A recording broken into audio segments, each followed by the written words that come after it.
Hello friends, I feel strongly to share something with you all, and I know that you have been aware of what is happening in Kabul in Afghanistan right now, and I pray that you take this matter so seriously that we just link hands and bow down our heads, our hearts, our bodies before God, and we plead and we stand in prayer for our brothers and sisters, for the underground church, for the women, for the children in Afghanistan.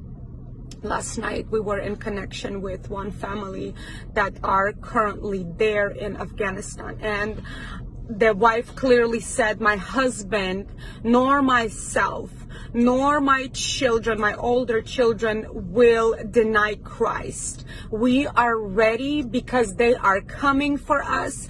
And the cries that we heard from the outside, from the streets, and the guns and everything was, and the chaos that was happening, it was such a terror. It was something that I've never heard before. And my heart was just pounding as we were on the phone, and they were pleading for their lives. They were pleading for help. And of course we said, what can we help you with? And they said, I kid you not, we could feel the prayers. We could feel the church praying because the boldness is arising and our faith is arising, and we are ready to face what is coming. And we were praying. It was about 40 of us from 9 o'clock to 9:45.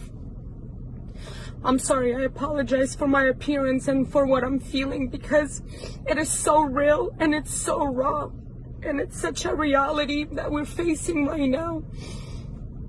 And we were praying, we were raging a war, we were standing, we were declaring, we were praying for the women and for the children, because we know what will happen to them. We'll know what the results will be if they will be captured by Taliban. And we were just interceding. We're praying for the oppressors, we're praying for the government, and we're just interceding so boldly and in fire. And all of a sudden everything just stops. The prayer stops, and I begin to sing. I know that this is a song because the melody began to change, and it's nothing that I've ever experienced before. And I just begin to sing out words that I have no clue what they are, but my physical body in such pain and it's such a despair. And I began to weep before the Lord, because I know that it was somebody else's last words. It was somebody else's last breath. It was the time when they get to meet their Maker. And I wept there for another hour. I couldn't sleep until like 2 o'clock in the morning, and I was just in such pain. And today I've heard from Michelle that we no longer could get in contact with that Christian family that belonged to the underground church. We no longer hear from them. They're no longer with us.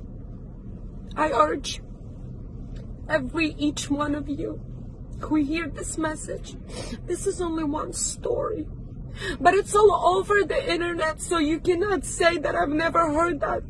There's one duty that we could do as believers, is stand with them and pray with them and intercede with them. Just link our hands.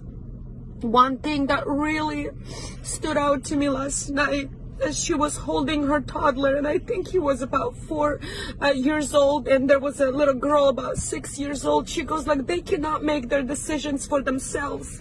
But clearly our older kids said, no, we will not deny Christ. But she goes like, I cannot leave my children to the Taliban. I know what will happen to them. I know what will happen to them. And the fear and the pain in the mother's eyes. I'm calling on all the mothers. Raise up your voices. Raise up your voices right now and plead with us and pray with us and intercede with us, because we know that our brothers and sisters in Afghanistan, they need us. They need us. They need our prayers. May God bless you, and may Holy Spirit speak to you. Do not be silent. Do not be silent, and go on with your business. Go on with your life, with your pretty life. When you have roof over your head, when you have food on the table, when there's no war and no bullets flying. Do not be silent. God bless you.